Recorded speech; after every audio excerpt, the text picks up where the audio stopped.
Krishna Hare Krishna Krishna Krishna Hare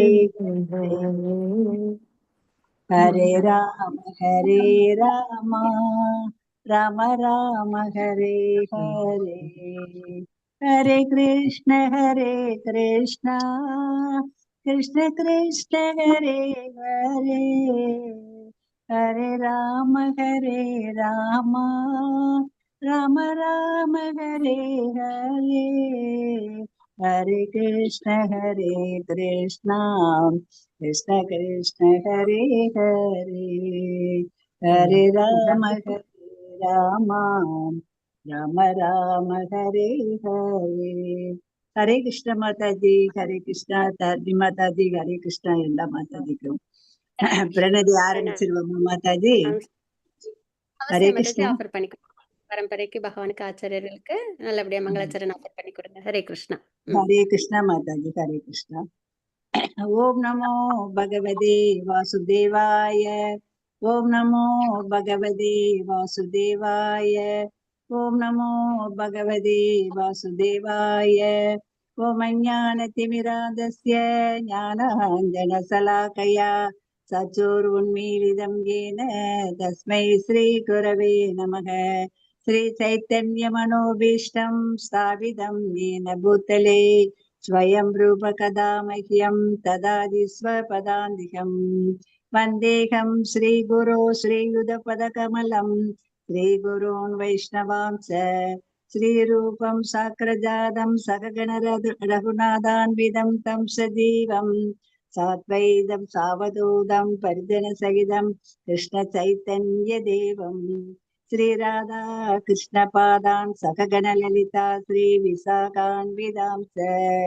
हे कृष्ण करुणा सिन्धो दीनबन्धो जगत्पदे गोपीश गोपिका कान्त राधा कान्त नमोस्तुते. तप्त काञ्चन गौरांगी राधे वृन्दावनेश्वरी वृषभानुसुते देवी प्रणमामि हरिप्रिये. वाञ्छकल्पतरुभ्यश्च कृपा सिन्धुभ्य एव च पतितनां पावनेभ्यो वैष्णवेभ्यो नमो नमः. नमो विष्णुपदाय कृष्णप्रसाय भूतले श्रीमते भक्तिवेदान्त स्वामिन् इति नामिने. नमस्ते सरस्वती देवे गौरवाणी प्रचारिणे निर्विशेष शून्यवादे वासचात्यदेशतारिणे. जय श्री कृष्ण चैतन्य प्रभु नित्यानंद श्री अद्वैत गदाधर श्रीवासादि गौर भक्त वृंद. हरे कृष्णा कृष्ण कृष्ण हरे हरे हरे राम राम राम हरे हरे. हरे कृष्णा कृष्ण कृष्ण हरे हरे हरे राम राम राम हरे हरे. हरे कृष्ण माताजी. हरे कृष्णा. நல்லபடியா நம்ம ஆஃபர் பண்ணிட்டோம். பரம்பரைக்கு ஆச்சாரியர்களுக்கு பகவானுக்கு நம்மளோட கிராட்டிடியூடை தெரிவிச்சுக்கோம். நல்லபடியா நம்ம கிரந்தத்தை அண்டர்ஸ்டாண்ட் பண்ணணும், அதில் நல்லபடியாக நம்ம லைஃப்பில் இம்ப்ளிமெண்ட் பண்ணணும் அப்படின்னு நம்ம ப்ரேயர் பண்ணிக்கலாம். ஹரே கிருஷ்ணா. ஸ்ரீ ராதா கோவிந்தரோட அனுகிரகத்தில் ஸ்டார்ட் பண்ணுவோம். ஹரே கிருஷ்ணா. ஓகே, நம்ம வந்து இப்போ வந்து NOIயில் வந்து நம்ம வந்து செகண்ட் ஸ்லோகம் நம்ம பார்க்குறோம் இன்றைக்கி. அதில் இதுதான் நம்ம வந்து பார்க்க போகிற ஸ்லோகம். ஃபஸ்ட்டு ஸ்லோகம் நல்லபடியாக புஷ்ப மாதாஜி வந்து நம்மளுக்கு சொல்லி கொடுத்தாங்க. யாருக்கும் ஸ்லோகம் வாசிக்கணுமா? புஷ்ப மாதாஜி வாசிக்கிறீங்களா? ஓகே மாதாஜி. ஹரே கிருஷ்ணா. ஸ்லோகம் வாசிக்க மாதாஜி. ஹரே கிருஷ்ணா. மாதாஜி. அத்யாஹார பிரயாசஸ்ச பிரஜல்போ நியமாக்ரஹः जनसङ्गस्य लौल्यं च शक्तिर्भक्तिर्विनश्यति. अत्याहार प्रयासस्य பிரஜல்போ நியமாக்ரஹ ஜனசங்கஸ்ச லவ்யம் ச லவ்யம் ச சக்திர் பக்திர் வினஷ்யதி. ஹரே கிருஷ்ண மாதாஜி. ஹரே கிருஷ்ண தேங்க்யூ மாதாஜி. மாதாஜி. ஹரே கிருஷ்ணா. பிரணாம்ஸ் மாதாஜி. ஸோ நம்ம வந்து டெக்ஸ்ட் 2 பார்க்குறோம். இதில் வந்து என்னென்ன விஷயம்னா 6 விஷயங்கள் நம்மளுக்கு வந்து பக்தியில் ப்ராக்ரஸ் பண்ண விடாது அப்படின்றத வந்து ரூப கோஸ்வாமி நமக்கு ரொம்ப அழகாக சொல்லியிருக்காங்க. என்னென்ன 6 விஷயங்கள் நம்ம வாழ்க்கையில் இருந்ததுன்னா நம்ம பக்தியில் நல்லபடியாக முன்னேற்றம் அடைய முடியாது அப்படின்றத நம்ம இதில் பார்க்குறோம். சரிங்களா? அது என்னென்ன அப்படின்னு பார்த்தோம்னா இதெல்லாம் நம்ம கண்டிப்பாக தெரிஞ்சுக்கணும். ஏன்னா நம்மளுக்கு மாதாஜி பத உரை சொல்லிருட்டா மாதாஜி அவங்களுக்கு வரல. அவசியம் மாதாஜி. ஸ்ரீ கிருஷ்ணா. அத்தியாகாரன்னா அளவுக்கு அதிகமாக உண்ணுதல் அல்லது அளவுக்கு அதிகமாக செல்வம் தெரிஞ்சுதல். பிரயாச அப்படின்னா பெரும் முயற்சி செய்தல். பிரயாசப்படுறோம் அப்படின்னு நம்ம சொல்லுவோம்ல மாதாஜி. பெரும் முயற்சி செய்தல். சன மேலும் பிரஜல்பம்னா வீணான பேச்சு, வீணா பேசுறோம் பௌதிக விஷயங்கள, அது சொல்றாங்க. நியமாகிரக அப்படின்னா நியமம்னா நியமங்கள் நம்ம படிச்சிருக்கோம் 6வது அத்தியாயத்துல பகவத்கீதையில. ஆக்ரக அப்படின்னா அதனிடம் அளவிற்கு அதிகமான பற்று. நியமங்கள்ல அளவுக்கு அதிகமான பற்று வைத்தல் அல்லது நியமங்களை அளவிற்கு அதிகமாக அலட்சியம் செய்தல். 2 அர்த்தம் அங்க இருக்கு. மாதாஜி நமக்கு விவரமா சொல்வாங்க. ஆக்ரகன அதனிடம் அளவிற்கு அதிகமான பற்று வைத்தல், அக்ரகன நியமங்களை அளவிற்கு அதிகமாக அலட்சியம் செய்தல். அடுத்தது ஜனசங்க. ஜனசங்கன்னா நமக்கு தெரியும், சங்கம் கூட்டம். ஜனசங்கன்னா பௌதீக சிந்தனை கொண்டவர்களுடனான சங்கம் கூட்டம். மேலும் லவ்லியம்னா தீவிர விருப்பம் அல்லது பேராசை. தீவிர விருப்பம் அல்லது பேராசை. மேலும் ஷட்பி இவை 6னாலும், இப்ப 6 இது பார்த்தோம். அந்த 6ம் பக்தி தொண்டு வினஷ்யதி அழிக்கப்படுகிறது. இந்த 6 விஷயங்களும் பக்தி தொண்டை அழிக்கக்கூடியது. இப்ப மாதாஜி சொல்லுவாங்க நமக்கு என்ன. ஹரிபால் மாதாஜி ரொம்ப அழகாக வந்துட்டு அந்த இது ஸ்லோகத்தோட எக்ஸ்பிளனேஷன் கொடுத்தீங்க. ஹரே கிருஷ்ணா. ஸோ இதில் வந்துட்டு நம்மளுக்கு இப்போ மாதாஜி சொன்ன மாதிரி தான் 6 விஷயங்கள். நம்மளுக்கு பக்தின்றது அழகான ஒரு செடி, சரிங்களா? இல்லை பக்தி லதா பீச் அப்படின்னு சொல்லுவாங்க. விதை வந்து நல்ல அந்த 4 ரெகுலேட்டிவ் பிரின்சிபிள்ஸ் ஃபாலோ பண்ணி நம்ம வாழ்க்கையை வாழ்ந்தோம்னா நல்ல பதப்படுத்தப்பட்ட மண்ணில் அந்த 16 ரவுண்ட் சாண்டிங்கிறது அந்த சீடுக்கு நம்ம வந்து வாட்டர் ஊற்றுற மாதிரி. அப்போ என்ன ஆகும்? நல்ல அழகாக வளரும் பக்தி, சரிங்களா? நம்ம இப்போ அதானே ஃபாலோ பண்ணுறோம். நம்ம பரம்பரையில் என்ன பண்ணுறோம்? 4 round 16 round sanding, 4 regulative principles follow பண்ணுறோம். அந்த 4 ரெகுலேட்டிவ் பிரின்சிபிள்ஸ் ஃபாலோ பண்ணுறது நம்மளை பாபம் பண்ண விடாது. அதனால் அது வந்து ஒரு பதப்படுத்தப்பட்ட மண் மாதிரி. அதில் பக்தின்ற விதையை நம்ம விதைச்சி சாண்டிங் பண்ணுறதுன்றது அந்த வாட்டர் ஊற்றுற மாதிரி. அப்போ நல்ல செடி அழகாக வளரும். இதில் இன்னும் நிறைய விஷயம்லாம் இருக்குது. என்னென்னா இப்போ நம்ம ஒரு செடி வளர்த்தோன்னா அதை சுற்றி ஏதாவது தேவையில்லாத செடியெல்லாம் வளர்ந்து அது என்ன பண்ணும்? நம்ம வளர்க்குற செடியோட சத்தெல்லாம் அது எடுத்துட்டு இதை நல்லா வளர விடாமல் பார்த்துரும் இல்லையா? ஸோ அது மாதிரி தான் இந்த வீட்ஸ்ன்னு சொல்லுவோம்ல, அதுதான். அது மாதிரி நம்மளோட இந்த பக்தின்றதை நம்ம ரொம்ப சிரமப்பட்டு நம்மளே சிஸ்டரும் சாண்டிங் பண்ணி 4 ரெகுலேட்டிவ் பிரின்சிபல்ஸ்லாம் ஃபாலோ பண்ணி வளர்க்கும்போது இந்த தேவையில்லாத விஷயங்கள்லாம் நம்ம வாழ்க்கையில் பண்ணும்போது அதெல்லாம் என்னென்னா இந்த வீடு மாதிரி அது என்ன பண்ணும்? அந்த பக்தியை அது வந்து நாசம் பண்ணிடும். அதனால் நம்ம அப்பப்போ என்ன பண்ணுவோம்? இப்போ நம்ம துளசி செடியை வளர்க்குறோம் அப்படின்னா அதில் வந்துட்டு பக்கத்துலலாம் வேறு எந்த செடியும் இது பண்ணாமல் நம்ம அதை ரொம்ப அழகாக பாதுகாப்பாக நம்ம வளர்ப்போம் இல்லைங்களா? அது மாதிரி தான் பக்தியை நம்ம நல்லபடியாக வளர்க்கணும், நம்ம நல்லபடியாக ஸ்பிரிச்சுவலாக ப்ராக்ரஸ் ஆகணும்னா இந்த 6 விஷயங்களும் நம்மக்கிட்ட இல்லாமல் நம்ம பார்த்துக்கணும். அப்போ தான் நம்ம பக்தியில் நல்லா முன்னேற்றம் அடைய முடியும், சரிங்களா? ஸோ அது என்னென்ன அப்படின்னு பார்த்தோம்னா அதிகமாக சாப்பிட்றது ஃபுல்லாக, சரியா? அதுக்கப்புறம் அதிகமாக சம்பாரிச்சுக்கிறது, 7 தலைமுறைக்கெல்லாம் சம்பாரிச்சு வச்சிடுறது. போகும்போது நம்ம எதையும் எடுத்துகிட்டு போக போகிறதில்ல. ஆனாலும் என் குழந்தைங்களுக்கு வேணும், என் குழந்தைங்களுக்கு வேணும், அவங்க நல்லா இருக்கணும், அதனால் நான் இப்பயே சம்பாரிச்சு வைக்கிறேன் அப்படின்னு சொல்லிட்டு அதிகமாக வந்துட்டு ஏர்ன் பண்ணிடுறது. ஆனால் ஒரு விஷயம் நம்ம மறந்துடுறோம். நம்ம வந்து குழந்தைங்களுக்கு சேர்த்து வச்சாலும் அவங்களுக்கு அதை அனுபவிக்கணும் அப்படின்னா தான் அது அவங்களால அனுபவிக்க முடியும். அவங்களுக்கு அனுபவிக்கிற அந்த சுக்ருத்தி இல்லைன்னா நம்ம ஏர்ன் பண்ணி வச்சாலும் அதை அவங்களால அனுபவிக்க முடியாது.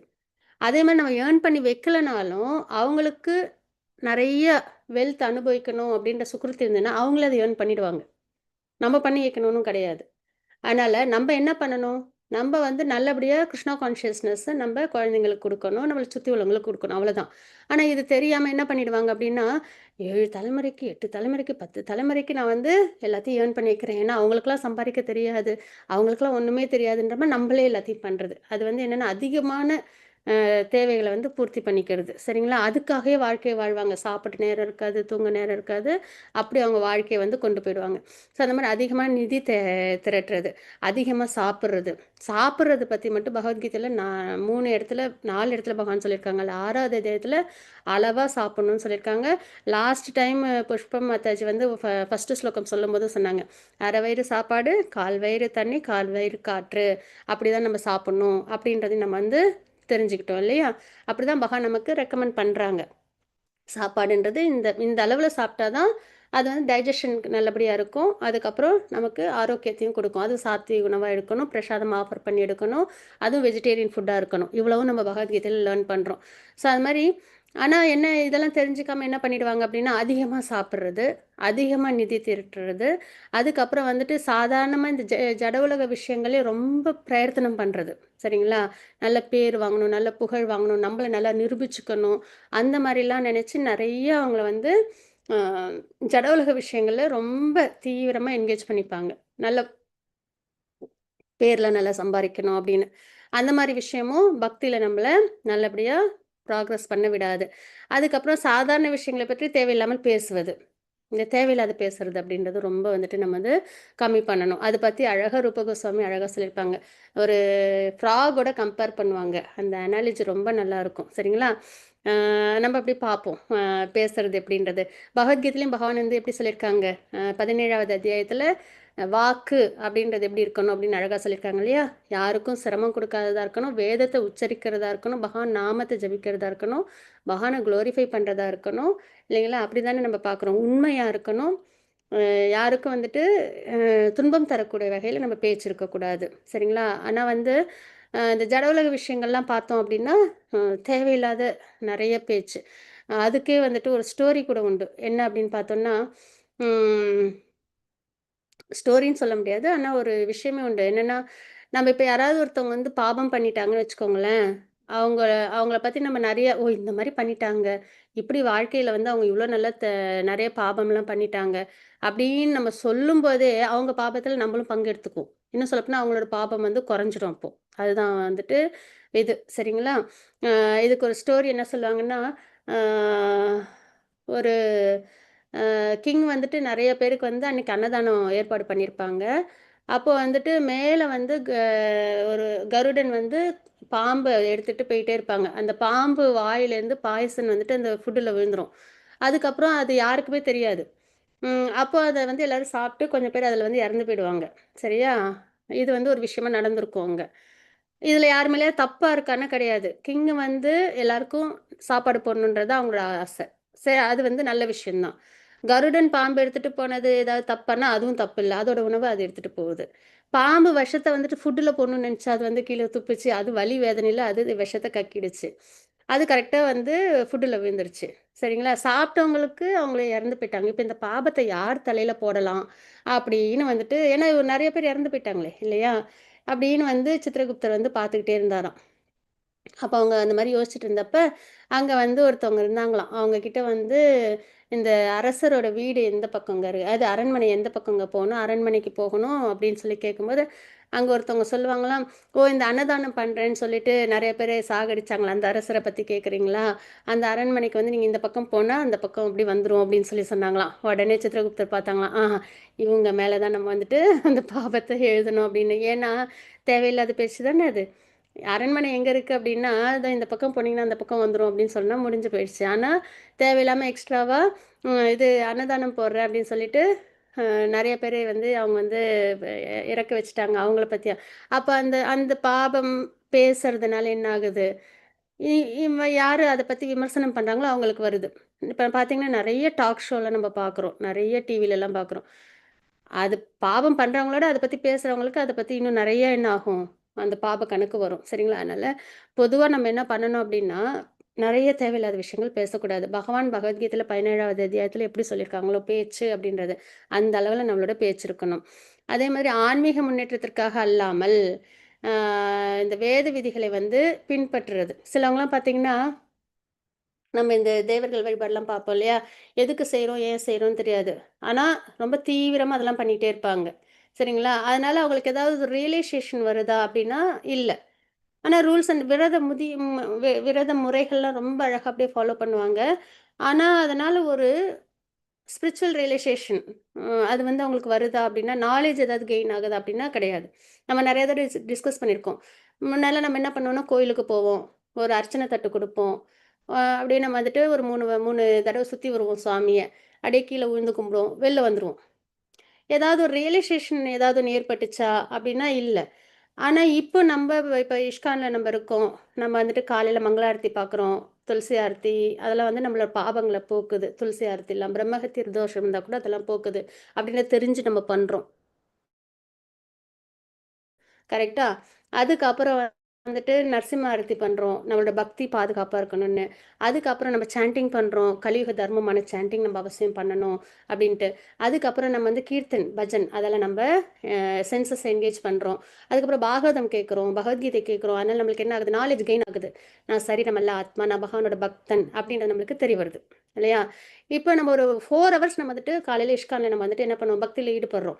அப்ப நம்மளுக்குள்ளார எவ்ளோ ரியலைசேஷன் வருது? நாலேட்ஜ கெயின் பண்றோம். பிரசாதம் சாப்பிடுறோம். ஹேப்பியா இல்லையா? பியூரிஃபிகேஷன். ஸோ, அப்போ நம்மளுக்கு நெறைய 5 ஹவர்ஸ் நம்ம வந்துட்டு இஸ்கான்ல காலையில நம்ம வந்து கோயில்ல இருக்கிறோம். நெறைய ரியலைசேஷன் நெறைய வந்துட்டு நம்ம வந்து ஜட உலகத்துலேருந்து விலகி இருக்கோம். ஆனா, அதுக்கு முன்னாடி என்ன பண்ணியிருப்போம் நம்ம எல்லாரும் அப்டின்னா, கோயிலுக்கு போவோம். ஒரு 1/2 மணி நேரம் கூட இருக்காது. ஒரு அர்ச்சனை தட்டு குடுப்போம். அதில ஏதோ அந்த இப்ப கரெக்ட்டா மந்திரம் சொல்றாங்களான்னு கூட நமக்கு தெரியாது. அத நம்ம அத அ கேட்டுப்போம். அதுக்கப்புறம் விழுந்து கும்பிட்டுட்டு, சுத்தி வந்துட்டு விழுந்து கும்பிட்டு வெளில வந்துருவோம். அப்ப இதுதான் வந்து ரிச்சுவல்ன்றது.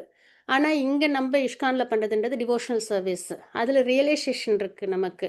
நம்ம ஒண்ணும் செஞ்சோம்னா, எதுக்கு செய்றோம்? ஏன் செய்றோம்? அப்படின்றது சாண்டிங்கா, கலியுக தர்மம், துளசி ஆர்த்தியா, நம்ம பாபங்கள் இதுவரைக்கும் பல ஜென்மங்கள்ல பல பாபங்கள் நம்ம இதெல்லாம் சேர்த்து வச்சிருப்போம். அதெல்லாம் தொலையறதுக்காக. அதுக்கப்புறம் வந்துட்டு பக்தியில துளசி மகாராணி மாரி நம்ப அவங்கள ஃபாலோ பண்ணி, அவங்களோட அனுகிரகத்துல பக்தியில முன்னேற்றம் அடையறதுக்குன்னு. நரசிம்ம ஆர்த்தி. ஸோ, இது மாரி நம்ம நெறைய விஷயங்கள்லாம் என்ன பண்றோம் அப்படின்னா, தெரிஞ்சு, அத புரிஞ்சு, அதுக்கப்புறம் நம்ம அத வாழ்க்கையில கொண்டு வரும்போது, அந்த ரியலைசேஷன்றது நம்மளுக்குள்ளார அந்த மாற்றம், அ அது வந்து நல்லபடியா ஏற்படுது. ஆனா, எப்படி இதுல இருப்பாங்க அப்டின்னா, அ ஆன்மீக முன்னேற்றத்துக்காக இல்லாமல், இப்ப நம்ம பண்றது ஆன்மீக முன்னேற்றம் இல்லையா? நான் பக்தன், பகவானோட பக்தன் அப்டின்னு தெரிஞ்சு நம்ம பக்தி பண்றோம். என்ன பண்ணணும்னு நம்மளுக்கு தெரியுது. குருவோட கைடன்ஸ்ல. அப்படி இல்லாம, விதிமுறைகள மட்டும் நெறைய கடைபிடிப்பாங்க. இல்லன்னா, அந்த விதிமுறைகள் மேல அவங்களுக்கு நம்பிக்கையே இல்லாம புறக்கணிச்சுருவாங்க. அது 2ம் தான் வந்துட்டு நியமாகிரகா அப்படி நம்ம பார்க்குறோம். சரிங்களா? அதுக்கப்புறம் கிருஷ்ண உணர்வில் ஆர்வம் இல்லாமல் உலக மனப்பான்மை கொண்டவர்களுடன் தொடர்பு கொள்வது. நம்மளே கொஞ்சம் அப்படியே ஏதோ அப்படி நம்ம மனச சமாதானப்படுத்திட்டு பக்தி மார்க்கத்துல வரணும்னு வருவோம். இங்க இல்லையா? பக்தி செய்ய. ஆனா பார்த்தீங்க அப்படின்னா, கொஞ்சம் நம்ம வெளியில போயி ஒரு மேரேஜோ இல்லைன்னா ஒரு ஃபங்க்ஷனோ எங்கேயாவது போய் அட்டென்ட் பண்ணோம்னா, "நீ ஏன் அங்க போற? நீ ஏன் சாண்டிங் பண்ற? இந்த வயசுல உனக்கு இது வேணுமா? அதெல்லாம் கடைசி காலத்துல பண்றது. இதெல்லாம் நீ ஏன் நம்புற?" நம்மள என்ன பண்ணிடுவாங்க, போட்டு கன்ஃப்யூஸ் பண்ணி விட்டுருவாங்க. அதுக்கப்புறம் நமக்கே நம்ம செய்றது சரியா, தப்பான்னு ஒரு தடவ டவுட் வந்துரும். ஏன்னா மாயா அவ்வளோ ஸ்ட்ராங் இல்லையா? அதனால நம்ம என்ன பண்ணணும் அப்படின்னா, நம்ப செய்யறதே வந்து பகவானோட அனுகிரகத்துல பக்தி பண்ணிட்டுருக்கோம். சரிங்களா? அத வந்து நம்ம பாதுகாப்பா வச்சுக்கணும்னா, இந்த மாதிரி ம ஜி இது ஜட உலக விஷயங்கள்ல ஈடுபட்டுட்டு இருக்கிறவங்களோட நம்ம நெறைய என்ன பண்ணக்கூடாது, நம்ப அசோசியேஷன் வச்சுக்க கூடாது. ஏன்னா அசோசியேஷன் ரொம்ப இம்பார்ட்டன்ட்டு. யாரோட நம்ம இருக்கோமோ, அந்த மாரி தான் நம்மளோட கேரக்டர் பில்ட் ஆகும். அதனால நம்ம பக்தர்களோட இருந்தோம் அப்டின்னா, நம்ம நல்லபடியா பக்தி பண்ணணும்னு நம்ம நெனைப்போம். இப்ப பக்தர்களோட இருந்தோம்னா என்ன பண்ணுவோம்? "ஓ! இவங்க 8 ரவுண்ட்ஸ் பண்றாங்களா?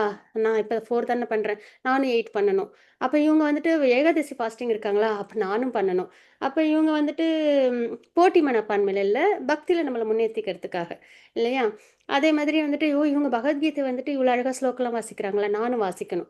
அப்படின்னு சொல்லி நம்ம வந்து பக்தியில முன்னேற்றம் அடைவோம். அதே வந்து ஜட உலக விஷயங்களோட உள்ளவங்களோட நம்ம இருந்தோம் அப்படின்னா, அது வந்து போட்டி, பொறாமை இதெல்லாம் தான் அதிகமாகும் இல்லையா? நம்ம ஒருத்தவங்க வீட்டுக்கு போனோம்னா, அவங்க வீட்ல "ஓ! டிவி இவ்வளோ பெருசா வச்சிருக்காங்களா, சரி நம்மளும் வாங்கணும்." அதுக்கு உடனே நம்ம என்ன பண்ணுவோம், பிரயத்தனம் பண்ணுவோம். அதுக்கு நம்ம சிரமப்படுவோம். அதுக்கப்புறம் நெறைய நம்ம வந்து அதனால என்ன ஆகும்னா, ஸ்ட்ரெஸ்ஸு, ஆங்ஸைட்டி அப்புறம் நெறைய தவறான விஷயங்கள்லாம் நம்மள வந்து டிஸ்டர்ப் பண்ணும் இல்லையா? ஸோ, அதனால இந்த ஜட உலக விஷயங்கள்ல ரொம்ப ஈடுபாடோட இருக்கிறவங்களோட நம்ம என்ன பண்ணக்கூடாது, நம்மள கண்டிப்பா அசோசியேட் பண்ணிக்கவே கூடாது. பக்தர்கள் அசோசியேஷனில் தான் நம்ம இருக்கணும்.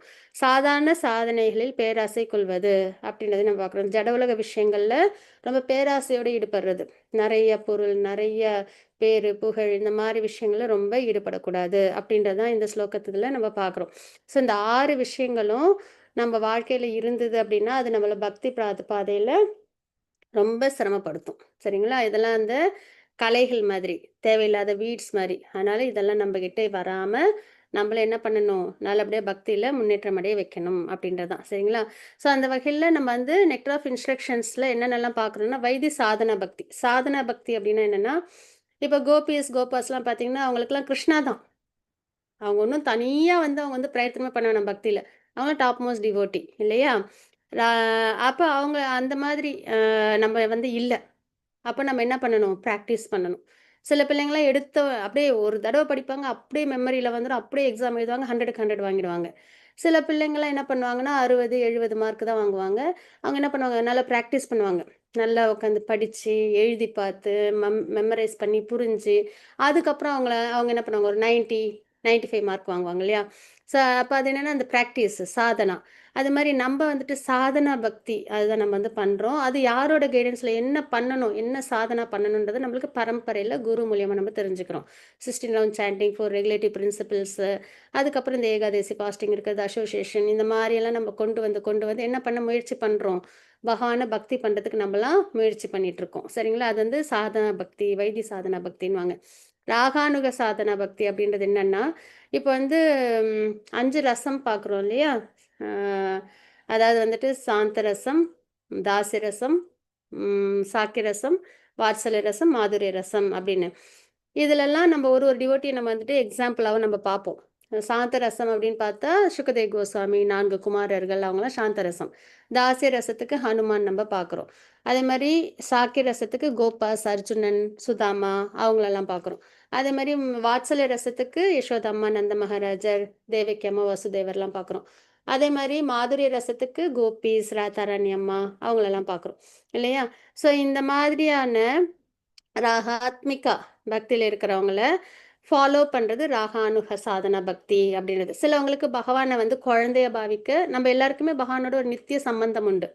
இல்லையா? உறவு, நித்திய உறவு நம்ம எல்லாருக்குமே உண்டு. இனிமே இல்ல, ஏற்கனவே அமைஞ்சது அந்த உறவு. அந்த உறவுல நமக்கு ஏதோ ஒரு உறவு கண்டிப்பா இந்த 5 வகையான உறவுல ஏதோ ஒரு உறவுல நம்ம இருக்கோம். அப்ப சில ஆத்மாக்களுக்கு பகவான வந்து குழந்தையா பாவிக்க பிடிக்கும். சில ஆத்மாக்களுக்கு பகவான வந்து கணவனா பாவிக்க பிடிக்கும். சில ஆத்மாக்களுக்கு பகவான வந்து நண்பனா பாவிக்க பிடிக்கும். அப்ப என்ன பண்ணுவாங்க அப்படின்னா, யசோதா அம்மாவெல்லாம் பார்க்கும்போது, அவங்களோட பக்திய ஃபாலோ பண்றவங்க, அந்த அந்த முறையில வரவங்க ராகானுக பக்தி அப்படின்றது. பிரஜவாசிகள ஃபாலோ பண்ணி ஒரு ரசத்துல பக்தி பண்றது ராகானுக பக்தி அப்படின்னு பார்க்குறோம். அதுக்கப்புறம் பாவ பக்தி, பிரேம பக்தி. இதெல்லாம் வந்து ரொம்ப உயர்ந்த நிலையில வர பக்தி. அது வந்து நம்ம வந்து விரஜவாசிகள நம்ம பார்க்குறோம். அந்த நிலைக்கு நம்பளும் அவங்க நிலைக்கு வர முடியாது. ஆனா நம்ப ஃபாலோ பண்றோம். இமிட்டேட் பண்ணாம ஃபாலோ பண்றோம். சரிங்களா? அதுதான் நம்ம மொத்தமா இந்த நெக்டர் ஆஃப் இன்ஸ்ட்ரக்ஷன்ஸ்ல உள்ள வேர்சஸ் வந்து நம்மள படிப்படியா சாதனா பக்தி, அதுக்கப்புறம் ராகானுக சாதனா பக்தி, அதுக்கப்புறம் பாவ பக்தி, பிரேம பக்திக்கு நம்மள உயர்த்துது அப்படின்றத பார்க்குறோம். இத இன்னமும் ஒரு முறையில நம்ம சொல்லலாம். என்ன அப்படின்னா, இந்த நம்ம 9 ஸ்டேஜஸ் இன் பக்தின்னு பார்க்குறோம் இல்லையா? 9 ஸ்டேஜஸ் இன் பக்தி. அதாவது ஸ்ரத்தா, சாது சங்கா, பஜன கிரியா, அனர்த்த நிவர்த்தி, நிஷ்டா, ருச்சி, ஆசக்தி, பாவா, பிரேமா அப்படின்னு சொல்லுவாங்க இல்லையா? அந்த வகையிலயும் நம்மளுக்கு வந்துட்டு இந்த 11 ஸ்லோகங்களும் நம்மள படிப்படியா உயர்த்தும் அப்படின்றது. ஸ்ரத்தா அப்படின்றது ஒரு நம்பிக்கையோட நம்ம எல்லாரும் வந்துட்டோம். பக்தி மார்க்கத்துக்கு. பகவத்கீதையாப்பா அப்படின்னா என்னன்னு எனக்கு தெரிஞ்சுக்கணும். சரி என்னதான் இருக்கு அப்படின்னு சொல்லி நம்ம வந்து வந்து தெரிஞ்சுக்கிறோம். அதுல ஒரு நம்பிக்கையோட நம்ம கேட்குறோம். சரிங்களா? அதுக்கப்புறம் சாது சங்கம் நமக்கு அமையுது. அழகா மேங்களூர் இஸ்கானோட அசோசியேஷன்ல நம்ம எல்லாரும் அ சாது சங்கத்துல இருக்கோம். நல்லபடியா எல்லாரும் சாண்டிங் பண்றோம், கிரந்தங்கள்லாம் வாசிக்கிறோம். ஃபார் ரெகுலேட்டிவ் பிரின்சிபல்ஸ்லாம் ஃபாலோ பண்றோம், பக்தி பண்றோம். சரிங்களா? அந்த அசோசியேஷன்ல இருக்கோம். அதுக்கப்புறம் சங்கக்கு அப்புறம் பஜன கிரியா. அதுல தான் நம்ம இந்த கீர்த்தன், பஜன்லாம் பண்றோம். இந்த மாரி பகவானோட நாம ரூப குணலீலைகள்லாம் நம்ப டிஸ்கஸ் பண்றோம். 10.10 ஸ்லோகத்துல சொல்றாங்க இல்லையா? பகவான் என்ன சொல்றாங்க நம்மளுக்கு? பக்தன் வந்து எப்படி இருப்பாங்கன்னு, தன்னோட வாழ்க்கைய பகவானுக்காகவே டெடிகேட் பண்ணி, பகவானோட உபதேசங்கள டிஸ்கஸ் பண்றதுலயும், பகவானோட நாமரூப குணலீலைகள அ வே தெரிஞ்சுக்கிறதுலயுமே அவங்க வந்து சாட்டிஸ்ஃபேக்ஷனும் கிடைக்குது, அவங்களுக்கு பரமானந்தமும் கிடைக்குது அப்படின்றத நம்ம படிக்கிறோம் இல்லைங்களா? அவங்க ரொம்ப பீஸ்ஃபுல்லாக இருக்காங்கன்றத படிக்கிறோம். ஸோ அந்த மாதிரி நம்ம பஜன கிரியா அதில் வரும்போது என்ன ஆகுது, பக்தர்களோட அசோசியேஷனில் நம்ம என்ன பண்ணுறோம், நல்ல பகவானோட நாமரூப குணலீலைகள்லாம் நம்ம எடுத்துக்கிறோம் இல்லையா? அப்போ ஸ்ரத்தா, சாது சங்கா, பஜன கிரியா, அதுக்கப்புறம் அனர்த்த நிவர்த்தி, இப்படி நம்ம வந்துட்டு பகவானோட நாமரூப குணலீலைகளை கேட்க கேட்க நம்ம இதயத்தில் இருக்கிற இந்த அனர்த்தங்கள் அதெல்லாம் அப்படியே விலகும். ஏன்னா பகவானோட நாமரூப குணலீலைகள் கேட்க கேட்க பகவான் என்ன பண்ணுவாங்க, நம்ம இதயத்தில் இருக்கிற அந்த 6 எனிமீஸ், காமம், கோபம், லோபம், மோகம், மதம், ஆச்சரியம் இதெல்லாம் இருக்கு இல்லையா? அதெல்லாம் வந்து பகவானே விலக்குவாங்க. ஏன்னா இதயத்தில் பகவான் பரமாத்மாவா இருக்காங்களா? நம்ம அவங்கள பற்றி கேட்குறோன்னொடனே அவங்க அலர்ட் ஆயிடுவாங்க. ஆஹா! இப்படி ஒரு ஆத்மா தான் இதுவரைக்கும் எனக்கு வராதான்னு பார்த்துட்டு இருந்தேன். ஓகே, என்னைய பத்தி கேட்குறியா? அப்படின்னு சொல்லிட்டு பகவானே என்ன பண்றாங்க பெர்சனலா, நம்மளோட இதயத்துல இருக்கிற அனர்த்தங்கள விளக்குறாங்க. இது வந்து பாகவதத்துல 1.2.17 ஸ்லோகத்துல நம்மளால நல்லபடியா தெரிஞ்சுக்க முடியும். சரிங்களா? அதுக்கப்புறம் அனர்த்த நிவர்த்தி, அதுக்கப்புறம் நிஷ்டா. பக்தியில ஒரு ஸ்திரம் வரும். சரிங்களா? ஒரு ஃபிக்ஸ்டா இருப்போம். டிஸ்ட்ராக்ட் ரொம்ப ஆக மாட்டோம். அதுக்கப்புறம் ருச்சி. அ ஷ இப்ப நம்ம வந்து சாண்டிங் பண்றோம் அப்படின்னா, ஆரம்பத்தில கடமையேன்னு பண்ணுவோம். பண்ண சொல்லிட்டாங்க நம்ம பண்ணுவோம் அப்படின்னு சொல்லிட்டு கட கட கட கட கடன்னு ஹரே கிருஷ்ணா சொல்லுவோம். ஆனா, அதே அதில ஒரு ருச்சி வந்துருச்சுன்னு வச்சுக்கோங்களேன், பகவான் மேல ஒரு பிரீத்தியோட பண்றோன்னும்போது அந்த சாண்டிங் எப்படி இருக்கும்? இன்னும் நெறையா பண்ணணும், இன்னும் நெறையா பண்ணணும் நம்மளுக்கு ஆசையோட பண்ணுவோம். சரிங்களா? அந்த ருச்சி. அதுக்கப்புறம் வந்துட்டு நம்மளுக்கு வந்து ஆசக்தி. இன்னும் பகவான் கிட்ட நம்மள கிட்டக்க கொண்டு போவோம் போவோம். சரிங்களா? இன்னும் ஈர்ப்பு பகவான் மேல நம்மளுக்கு அதிகமா ஏற்படும். அதுக்கப்புறம் பாவநிலை அப்படின்றது எஸ்டசி மூடு. சரிங்களா? அ 9 ஐடென்டிஃபிகேஷன் உண்டு பாவநிலைக்கே. அறிகுறிகள். 9 அறிகுறிகள் உண்டு. அதுவும் நம்ம வந்துட்டு என்ஓடில படிப்போம் அப்படின்னு நெனைக்கிறேன். அ அந்த பாவநிலையில வந்து அதாவது தன்னை மறந்து இப்ப கீர்த்தனைலாம் பண்ணுவாங்க பார்த்துருக்கீங்களா? அப்ப பண்ணும்போது தன்னை மறந்து அப்படியே டான்ஸ் ஆடுவாங்க. பகவான பத்தி பேசும்போது தன்னை மறந்து அப்படியே கண்ல தண்ணியா வரும், பாகவதம் கேட்கும்போது. சரிங்களா? அந்த மாரி ஒரு டிரான்சென்டென்டல் பிளிஸ்ல இருக்கிறது. அதுக்கும் மேல உள்ளதான் பிரேம பக்தி அப்படின்றது. ராதாராணி அம்மா, இவங்கலாம் கோபிஸ்லாம் இருக்காங்க இல்லையா? பகவான் கிட்ட. அந்த அளவுல பிரேம பக்தியில ஈடுபடுறது அப்படின்றது ரொம்ப உயர்ந்த பக்தி அதுதான். பகவானோட பேசவே முடியும் நம்மளால. சரிங்களா? ஸோ அந்த மாதிரி இந்த 9 வகையான ஸ்டேஜஸையும் நம்ம வந்து தாண்டி மேல பிரேம பக்தி அடையிறது தான் இந்த நெட் ஆஃப் இன்ஸ்ட்ரக்ஷன்ஸில் உள்ள 11 வேர்சஸ்லையும் நம்ம வந்து தெரிஞ்சுக்கிறது. சரிங்களா? இப்போ நம்ம இன்னைக்கு வந்து செகண்ட் வேர்ஸ் தான் பார்க்குறோம். அப்போ அது வந்து வைத்திய சாதனா பக்தியை நமக்கு சொல்லிக் கொடுக்குற வேர்ஸ். இதில் வந்து பகவானோட எனர்ஜிஸ் என்ன அப்படின்றத நம்ம பார்க்குறோம். சரிங்களா? எல்லாருக்கும் ரொம்ப நல்லபடியாக தெரிஞ்சிருக்கும். ஏன்னா லெவல் 2 முடிச்சுட்டு தான் நம்ம இப்போ லெவல் 3 வந்திருக்கோம். பகவானோட சக்திகள் அப்படின்னும்போது 3 வகையா நம்ம பார்த்தோம். 7வது அத்தியாயத்திலேயே ஃபர்ஸ்ட்டு பகவான் 7வது அத்தியாயத்தில சொல்லுவாங்க. என்ன சொல்லுவாங்க அப்படின்னா, பிரிந்த ஜட சக்தி அப்படின்னு சொல்லுவாங்க. 8 அப்படின்னு சொல்லி. அதாவது பஞ்சபூதங்கள், மனம், புத்தி, அகங்காரம் அப்படின்னு சொல்லி அந்த இடத்துல என்னோட எனர்ஜிஸ் பத்தி சொல்றேன் அப்படின்னு சொல்லி சொல்லுவாங்க. அப்போ அதில வந்து 7.4 ஸ்லோகத்தில அழகா நம்ம வந்து தெரிஞ்சுக்கிறோம். சரிங்களா? பூமி ராப்போ நல்லோ வாயு அப்படின்னு அந்த ஸ்லோகம் வரும். எனக்கு ஸ்லோகம் முழுசா தெரியாது. சாரி.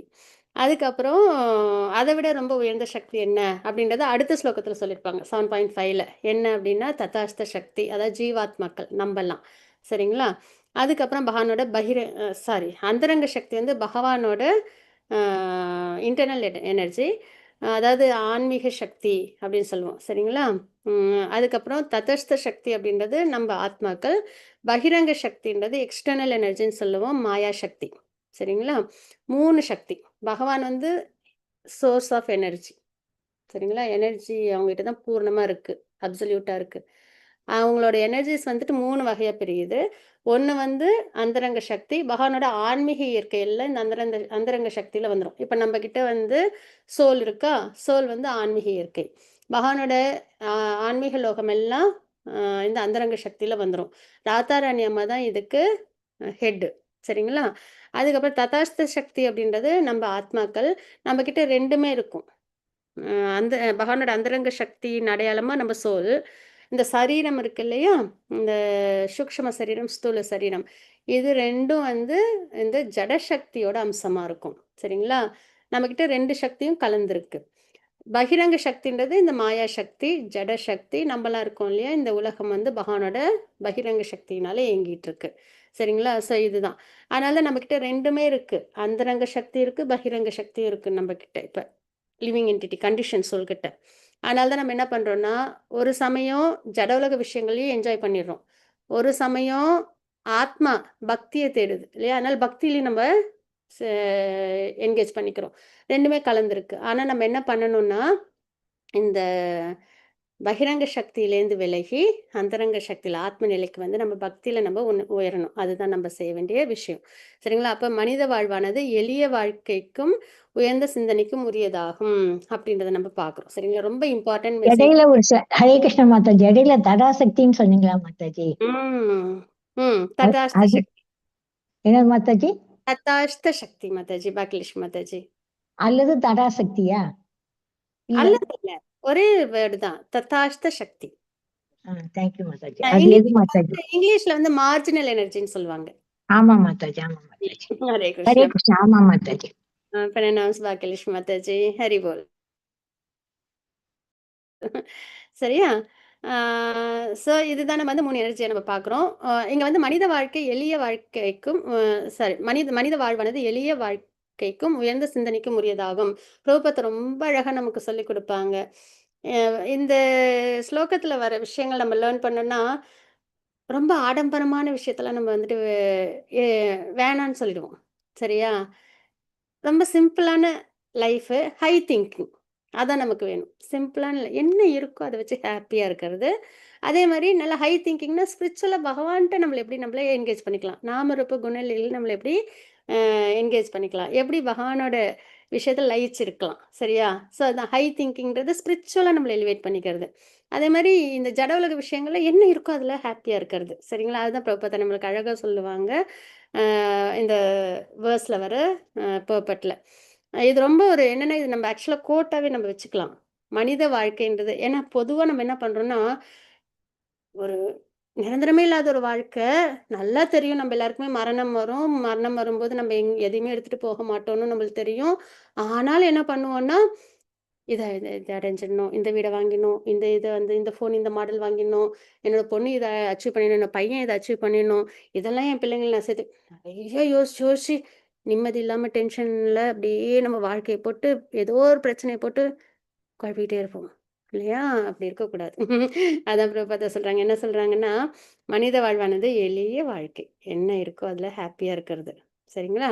அதுக்கப்புறம் உயர்ந்த சிந்தனை.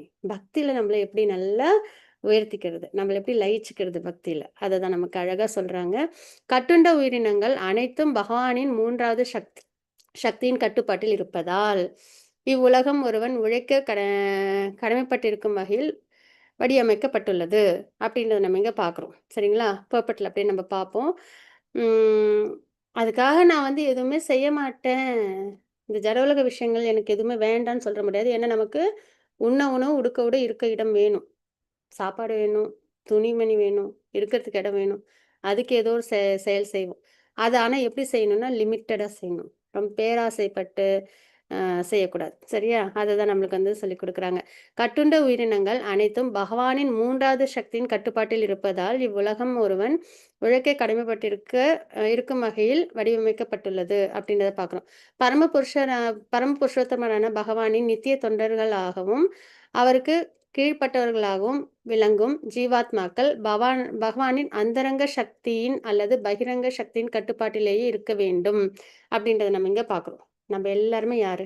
பகவானோட நித்திய சேவகர்கள். அதுதான். சரிங்களா? நம்மளோட எட்டர்னல் குளோரியஸ் பொசிஷன் என்ன? சாதாரண பொசிஷன் அது? பகவானுக்கு சேவை பண்றதுன்றது ஏதோ சும்மா சாதாரணமா 10ஓட 11னா இல்ல. எப்படிப்பட்டது அது? குளோரியஸ். பகவானுக்கு சேவை. அந்த இடத்துல தான் நம்ம இருக்கோம். அது வந்து ரொம்ப சேவையா அப்படின்னு தாழ்ந்து நினைக்காம எப்படி இருக்கோம் நம்ப? பகவானுக்கு நித்திய தொண்டாற்றுறவங்க தான் ஜீவாத்மா. அதுவே ஒரு பெரிய பேரு. இப்படிப்பட்ட கிருஷ்ணாவுக்கு நான் பக்தன். அதுவே ரொம்ப ஹேப்பியா நம்ம வந்து சொல்லிக்க வேண்டிய ஒரு விஷயம். நினைச்சுக்க வேண்டிய ஒரு விஷயம் இல்லையா? ஸோ அப்படிப்பட்ட நம்ம நித்திய தொண்டர்கள் நம்பலாம். சரிங்களா? நம்ம வந்து எப்படி இருந்தாலும் பகவானோட ஏதோ ஒரு எனர்ஜில கட்டுப்பாட்டுல நம்மளா இருக்கோம். சரிங்களா? ஒண்ணு அந்தரங்க சக்தி, இல்லன்னா பகிரங்க சக்தி. ஒண்ணு பகவானோட கட்டுப்பாட்டுல இருப்போம், இல்லன்னா மாயாதேவியோட கட்டுப்பாட்டுல நம்ம இருக்கோம். சரிங்களா? அந்தரங்க சக்தியின் கட்டுப்பாட்டில் இருக்கும்போது, தங்கள் இயல்பான விஸ்வரூப ரீதியான செயல்பாட்டை வெளிப்படுத்துகிறார்கள். அதாவது பகவானுக்கு சொரூப ரீதியான sorry Mataji sorry Mataji sorry சொரூப சாரி சொரூப மாதாஜி ரீதி சொரூப ரீதியான செயல்பாட்டை சாரி மாதாஜி தேங்க்யூ புஷ்ப மாதாஜி இல்ல செயல்பட பரவாயில்ல மாதாஜி எனக்கு கொஞ்சம் சரியா தெரியல ஆமா ஓவர்லாப் ஆயிடுச்சு மாதாஜி ஓகே சொரூப மாதாஜி ரீதியான செயல்பாட்டை வெளிப்படுத்துகிறார்கள். அதாவது பகவானுக்கு செய்யும் பக்தி தொண்டில் இடைவிடாமல் ஈடுபட்டிருக்கிறார்கள் அப்படின்றத நம்ம பார்க்குறோம். சரிங்களா? நம்ம இப்பெல்லாம் அந்தரங்க சக்தியில் நம்ம எல்லாரையும் ஆத்மா சரியா? நமக்கு சரீரம்னே இல்லை அப்படின்னா நம்ம எப்படி இருப்போம்? ஆத்மாவோட நிலை என்ன? பகவானோட நித்திய சேவகன். அப்ப பூர்ணமா நம்ம பக்தி தொண்டில் நம்மள ஈடுபட்டுட்டு இருப்போம். சரிங்களா? அப்ப நம்ம யாரோட கட்டுப்பாட்டுல இருக்கோம்? பகவானோட அந்தரங்க சக்தியோட கட்டுப்பாட்டுல இருக்கோம். சரிங்களா? அப்படிப்பட்டவங்கள தான் மகாத்மா அப்படின்னு சொல்றாங்க பகவான். சரிங்களா? பகவத்கீதையில அப்படித்தானே சொல்றாங்க. பகவான் அதாவது ஆம், பகுநாம் ஜன்மனாம் அந்தே அந்த ஸ்லோகத்துல படிக்கிறோம். அதுக்கப்புறம் மாதாஜி நான் சொல்லட்டா மாதாஜி அவசியம் அவசியம் புஷ்ப மாதாஜி சொல்லுங்க. ஹரே கிருஷ்ணா மாதாஜி அந்த சொல்லுங்க. பகவத்கீதை படிச்சிருக்கோம் ம், 9.13 என்ன ம், சொல்லியிருக்காங்கன்னா மகாத்மானஸ்து மாம் பார்த்த தைவீம் ம், பிரகிருதி ஆசிரிதாக ம், பஜன் அனன்யஸ்ய மனசோ ஞாத்வா ம், பூதாதிம் அவ்யயம் பிதாவின் மைந்தனே ம், குழப்பமடையாத மகாத்மாக்களோ ம், குழப்பமடையாத மகாத்மாக்களோ ம், தெய்வீக இயற்கையின் பாதுகாப்பில் உள்ளனர். அவர்கள் ம், புருஷ பகவானான என்னை ம், ஆதி புருஷனாகவும் அழிவற்றவனாகவும் அறிந்து எனது ம். பக்தி தொண்டில் பூரணமாக ஈடுபட்டுள்ளனர். ஹரி ஹரே போல் கிருஷ்ணா. மாதாஜி. மாதாஜி இந்த புக்ல ஸ்லோகம் இருக்கு பகவத்கீதையில மாதாஜி. பகவத்கீதையில ஸ்லோகம் நம்பர் மாதாஜி 9.13 9 மாதாஜி. ஹரி போல் மாதாஜி. தேங்க்யூ மாதாஜி. ஹரே கிருஷ்ணா. மாதாஜி இது உபதேச புக்லயே இருக்கு மாதாஜி. அந்த ஸ்லோகம் நம்ம பிபிடி பண்றதுனால அந்த ஸ்லோகம் நம்ம ரெஃபரன்ஸுக்கு எடுக்கல. ஹரி போல் ஹரே ஆமா கிருஷ்ணா. மாதாஜி. ஹரே கிருஷ்ணா. ஓகே மாதாஜி. ஹரே கிருஷ்ணா. ஸோ பகவத்கீதையிலே புஷ்ப மாதாஜி இப்போ சொன்ன மாதிரி பகவத்கீதையிலே பகவான் வந்து அழகா சொல்லியிருக்காங்க. யாரெல்லாம் வந்து மகாத்மாக்களோ அவங்களாம் வந்து பகவானோட அந்தரங்க சக்தியோட கட்டுப்பாட்டில் இருக்காங்க அப்படின்றது சரிங்களா? ஸோ அந்த வகையில் மகாத்மா என்ற சொல் பரந்த மனப்பான்மை கொண்டவர்களை குறிக்கிறது அப்படின்றத நம்ம இங்கே தெரிஞ்சுக்கணும்.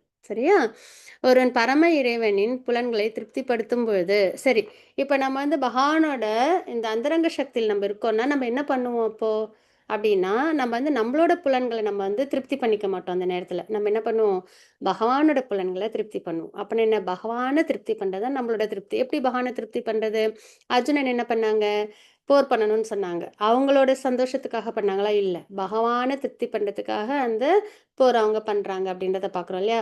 அதே மாதிரி நம்ம எந்த ஒரு விஷயம் செஞ்சாலும் பகவானை திருப்தி பண்ணுறோம் அப்படின்னா அது வந்து நம்ம வந்து டிவோஷனல் சர்வீஸில் இருக்கோம் அப்படின்றது சரிங்களா?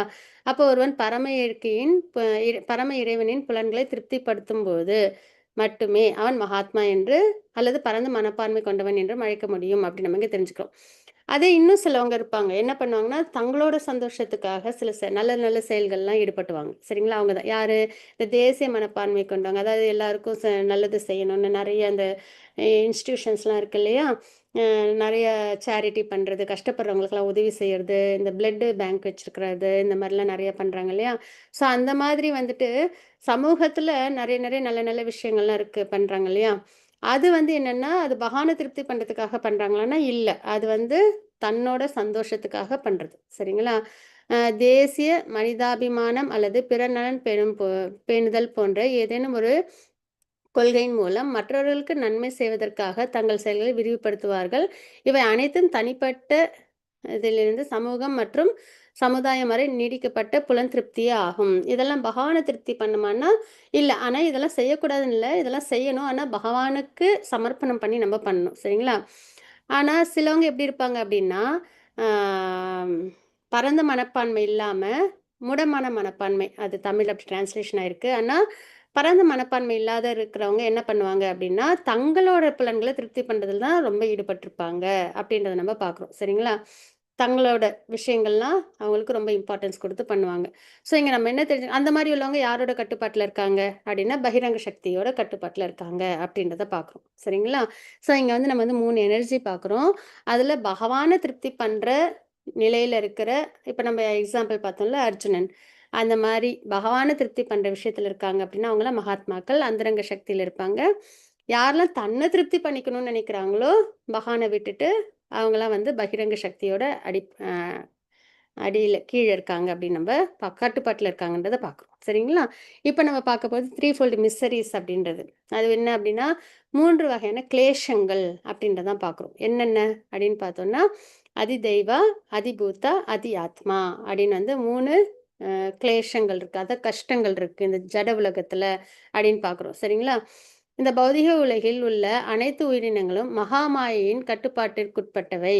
யாரெல்லாம் வந்து பகவானுக்கு பக்தி பண்ணாம தங் அதாவது நான் எனது அப்படின்ற நிலையில வாழ்க்கை வாழ்றாங்களோ அவங்களாம் யாரோட கட்டுப்பாட்டில் வந்துடுறாங்க? மகாமாயா கட்டுப்பாட்டில் வந்துடுறாங்க. சரிங்களா? அவங்களுக்கு தான் இந்த 3 கிளேஷம். இதுதான் நம்ம எப்பயும் சொல்றது. இப்போ துர்க்கை அம்மா பார்த்தோம் அப்படின்னா அவங்க கையில் வந்து திரிசூலம் வச்சிருப்பாங்க. துர்க்கை அம்மா தானே மகாமாயா, மகானோட சிஸ்டர். சரிங்களா?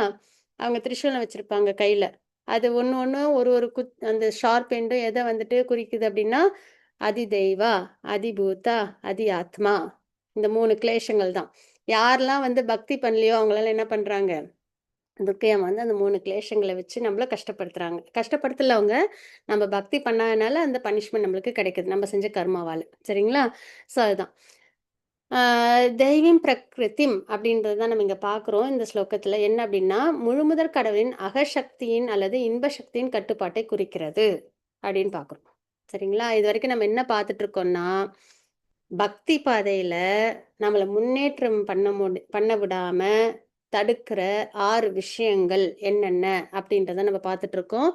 அதை பற்றி தான் நம்ம இப்போ விரிவாக பார்த்துட்டு இருக்கோம். சரிங்களா? அதில் என்ன பார்த்தோம் அப்படின்னா ஃபஸ்ட்டு வந்து என்னென்னலாம் நம்ம இந்த நெக்டர் ஆஃப் இன்ஸ்ட்ரக்ஷன்ஸில் நம்ம லேர்ன் பண்ணுறோம், எப்படி நம்மளை முன்னேற்றிக்கிறோம் பக்தி பாதையில், அந்த படிகள். சரிங்களா? அதுக்கப்புறம் பகவானோட எனர்ஜிஸ் பற்றி பார்த்தோம். எப்போ கேட்டாலும் நம்மளுக்கு சொல்ல தெரியணும் பகவானோட எனர்ஜிஸ் எப்படி இருக்குது. 3 வகையில் இருக்குது. அந்தரங்க சக்தி, பகிரங்க சக்தி, ததாஸ்த சக்தி அப்படின்னு பார்க்குறோம். சரிங்களா? அந்தரங்க சக்தின்றவங்க பகவானை ப்ளீஸ் பண்ணி பகவானுக்கு தொண்டு செய்கிறவங்க அந்தரங்க சக்தியில் இருக்காங்க. தன்னோட நான் எனதுன்ற எண்ணத்தில் இருக்கிறவங்க, தன்னோட சந்தோஷத்துக்காக இருக்கிறவங்க பகிரங்க சக்தியில் இருக்காங்க. ததாஸ்த சக்தின்றவங்க நம்ம தான் கண்டிஷன் சோல்ஸ். சரிங்களா?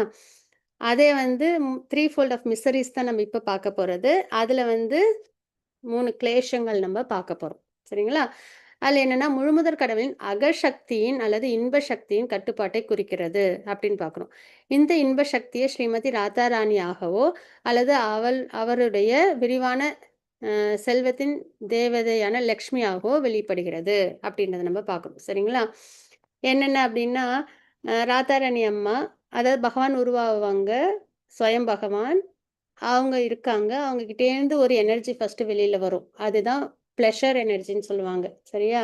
ப்ளஷர் அப்படின்னா பகவானுக்கு இப்போ நமக்கு ப்ளஷர் அப்படின்னா சந்தோஷம் தரக்கூடியது அப்படின்றது இல்லையா? அந்த சந்தோஷம் தரக்கூடிய அந்த எனர்ஜி தான் என்னென்னா ராதாராணி அம்மா அவங்க தான். சரிங்களா? அவங்களோட இப்போ பகவான் வந்து நாராயணராக வரும்போது ராதாராணி அம்மா மகாலட்சுமியாக வருவாங்க. சரிங்களா? அப்படியே வந்து அந்த விரிவாக்கங்களும் வரும். அதுதான் நம்ம இங்கே பார்க்குறோம். இன்ப சக்தியே ஸ்ரீமதி ராதாராணி அப்படின்னு நம்ம பார்க்குறோம்.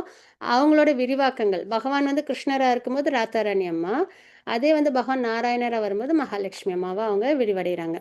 தனிப்பட்ட ஜீவாத்மாக்கள் இந்த அகசக்தியின் கட்டுப்பாட்டில் இருக்கும்போது அவர்களின் ஒரே செயல்பாடு கிருஷ்ணரை அல்லது விஷ்ணுவை மகிழ்விப்பதே ஆகும். போன இதில் பார்த்தது தான் ஸ்லைடில். சரிங்களா? ஒருவன் மகாத்மாவாக இல்லாவிட்டால் அவன் ஒரு துராத்மாவாவான் அப்படின்னு நம்ம வந்து பார்க்கணும். இப்போ மகாத்மானா பகவானுக்கு பக்தி செய்கிறவங்க, அப்படி செய்யலை அப்படின்னா அவங்க துரதிர்ஷ்டமானவங்க அப்படின்னு நம்ம வந்து தெரிஞ்சுக்கிறோம். சரிங்களா? அவங்க என்ன பண்ண மாட்டாங்க? பக்தி பண்ண மாட்டாங்க. யாரெல்லாம் பகவானுக்கு பக்தி பண்ணலையோ நம்மள துரதிர்ஷ்டம். துரதிர்ஷ்டம்னா என்ன அர்த்தம்? நம்ம பகவானை அடைய முடியாது, இந்த ஜட உலகத்திலேயே கஷ்டப்படணும். என்ன கஷ்டம்? அதான் இந்த 3 கஷ்டம், 3 ஃபோல்ட் ஆஃப் மிசரிஸ். சரிங்களா? என்னென்ன கஷ்டன்றது நம்ம இப்போ பார்ப்போம். அனுபவிச்சுட்டு இருக்கிறோம் அதெல்லாம். சரிங்களா? அதுதான். அப்போ துரதிர்ஷ்டமான மனநிலையில் இருக்கிறவங்க, மனதளவில் சிதைந்த துராத்மாக்கள் பகவானின் புறசக்தியின் மகாமாயின் கட்டுப்பாட்டின் கீழ் வைக்கப்படுகிறார்கள் அப்படின்றத பார்க்குறோம். பக்தி பண்ணால் ராதாராணி அம்மாவோட இருக்கிறோம், நம்மளுக்கு கிளேஷங்கள் கிடையாது. பக்தி பண்ணலை அப்படின்னா நம்ம என்ன பண்ணுறோம்? இந்த 3 கஷ்டங்களையும் நம்ம அனுபவிக்கிறோம் வாழ்க்கையில். எல்லாருமே, வெறும் நம்ம மட்டும்தானே, ஹியூமன்ஸ் மட்டும்தானே இல்லை, எல்லா லிவிங் என்டிட்டிஸும் அனுபவிக்கிறது தான். என்ன அப்படின்னா அதி தெய்வ கிளேஷா அப்படின்றது. அது என்னென்னா இந்த வறட்சி, நிலநடுக்கம், புயல் இந்த மாதிரிலாம் இருக்கு இல்லையா? இந்த சுனாமி, கடல் சீற்றம்லாம் ஏற்பட்டு அழிவு, இந்த மணல் மணல் சரிவு இந்த மாதிரிலாம் ஏற்படுது இல்லையா? இயற்கையால வரக்கூடிய துன்பங்கள் அனுபவிக்கிறோமா அதெல்லாம்? கண்டிப்பா. இல்லையா? வருஷத்துக்கு ஒரு 2 தடவ புயல் வந்துருது. அப்ப நெறைய தண்ணி எல்லாம் உள்ளார வந்துரும்.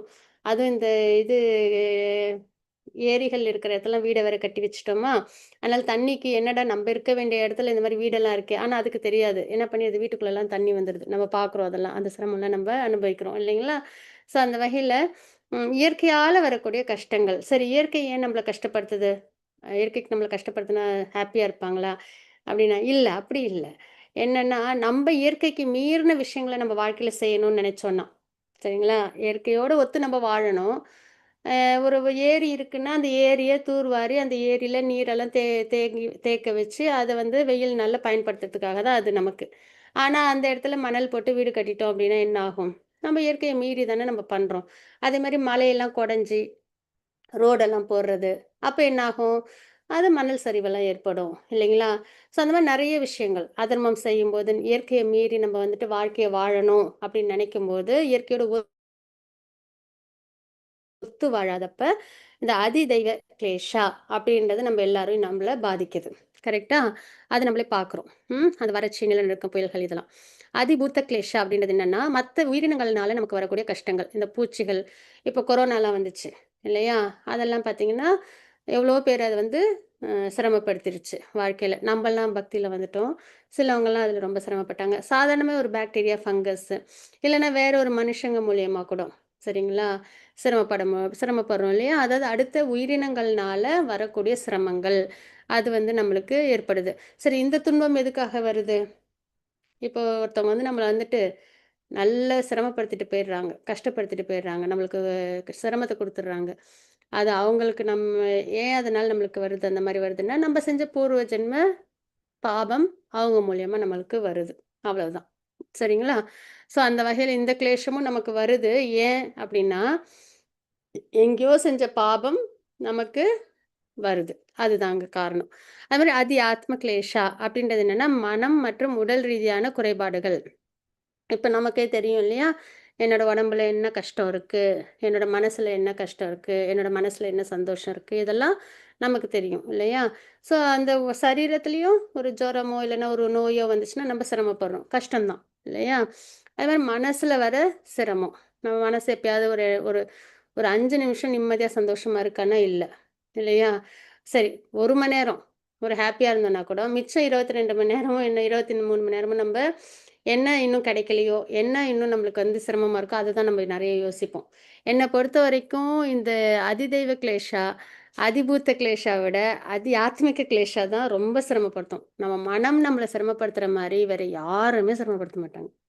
எந்நேரமும் நமக்கு என்னெல்லாம் கஷ்டமோ, என்னெல்லாம் பிரச்சனையோ இதையே தான் நம்மள குடுத்து, குடுத்து பயமுறுத்தும். இல்லையா?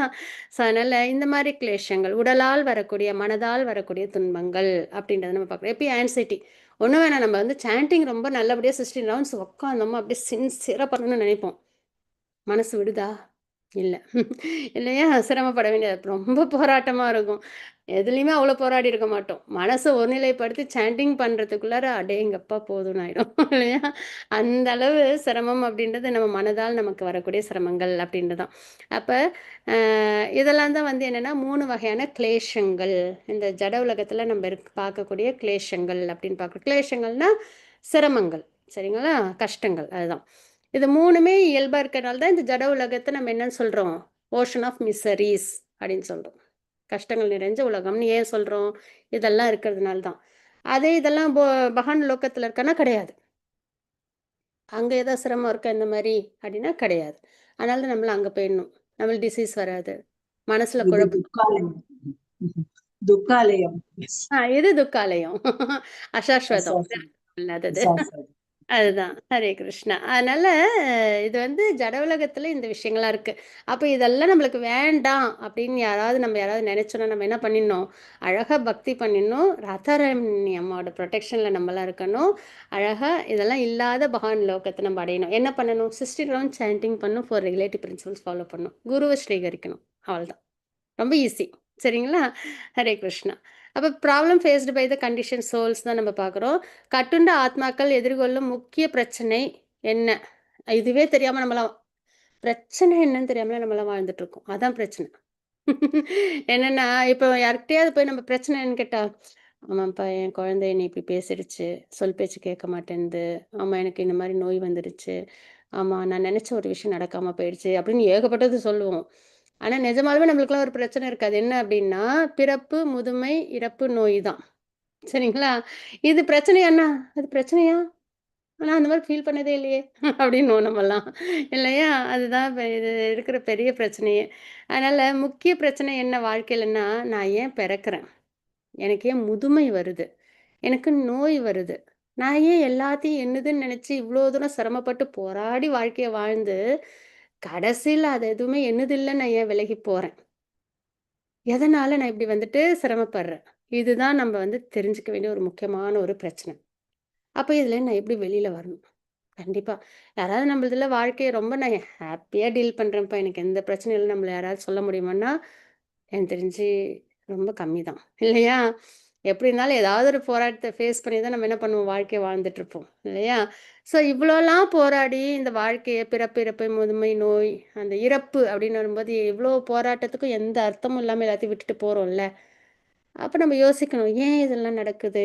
ஏன் நான் இதுல இப்படி இருக்கேன்? நான் இதுலேருந்து எப்படி வெளியில வரணும்? அத நம்ம கண்டிப்பா யோசிக்கணும். அப்பதான் நம்மளுக்கு ஆன்மீகத்திலேயே நம்மளுக்கு நுழையவே முடியும். சரிங்களா?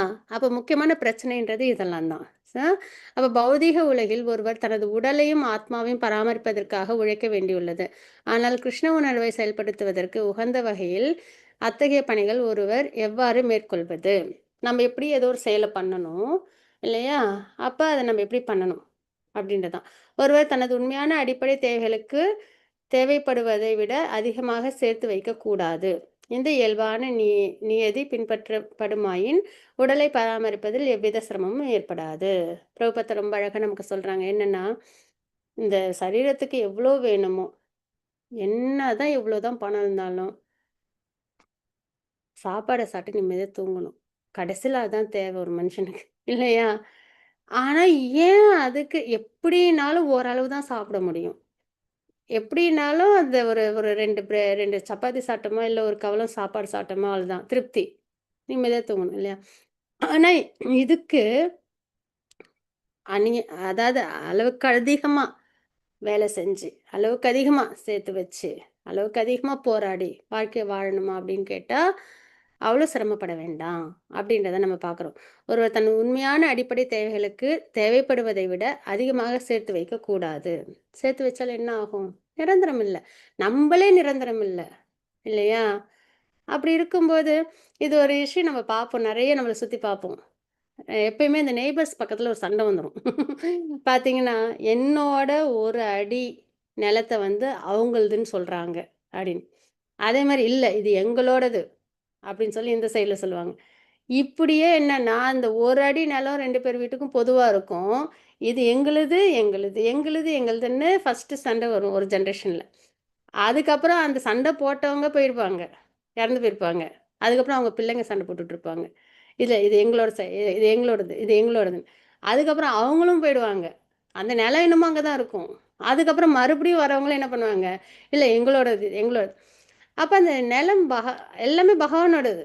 அதுக்குள்ளார என்னன்னா, அந்த வாழ்நாள் ஃபுல்லா விரோதியா பார்த்து, இவங்க இந்த இது நெறைய நம்ம பொதுவா பார்க்க முடியும். நம்மள சுத்தி உள்ள இடங்கள்ல பார்த்தோம்னா, இந்த ஒரு ஒரு அடி நிலத்துக்கு வர பிரச்சனையினால, இவங்கள பார்த்தா திரும்பிட்டு போறது, அவங்கள திட்டுறது, இவங்கள திட்டுறது, இவங்க ஏதாவது பண்ணா அவங்க உடனே குறை சொல்றது, இப்படியே நெறைய இந்த நெய்பர்ஸ் பிரச்சனை வந்துட்டு சரளமா பார்க்க முடியும் ஓரளவுக்கு. இல்லைங்களா?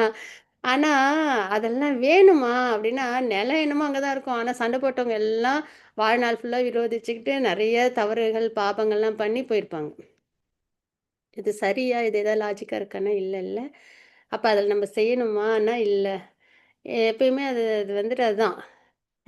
ரொம்ப வந்து என்னது, நான் அந்த எண்ணம் இல்லாம இருக்கிறத ஹேப்பியா நம்ம வந்து விட்டு குடுத்து இருக்கிற வரைக்கும் நான் நிம்மதியா இருந்தா போதும். பக்தி பண்ணா போதும். அந்த ஒரு நிலையில வாழ்க்கை வாழும்போதே, நம்ம மனசு நம்மளுக்கு தேவை அமைதி. நமக்கு தேவை பக்தி. அதுக்கு என்ன வேணுமோ அத நம்ம பண்ணிக்கணும். அதுதான். சரிங்களா? அப்ப ஒருவர் தனது உண்மையான அடிப்படை தேவைகளுக்கு தேவைப்படுவதை விட அதிகமாக சேர்த்து வைக்கக்கூடாது, அப்படின்றதையும் பார்க்குறோம். அது மாரி அதிகமா சேர்க்கவும் கூடாது. சரிங்களா? இந்த இயல்பான நியதியை நம்ம பின்பற்றினாலே நம்ம என்ன பண்ண முடியும், உடலை நம்ம வந்து எந்த சிரமமும் இல்லாமல் பராமரிக்க முடியும் அப்படின்றத நம்ம பார்க்குறோம். சரிங்களா? அப்போ எளிமையான வாழ்க்கையையும் உயர்ந்த சிந்தனையும் அதுதான் நம்ம இங்கே பார்க்குறோம். இது ரொம்ப அழகான ஒரு விஷயம் இது. டைம் என்ன ஆகுது? டைம் 28 ஆயிடுச்சு. ஓகே.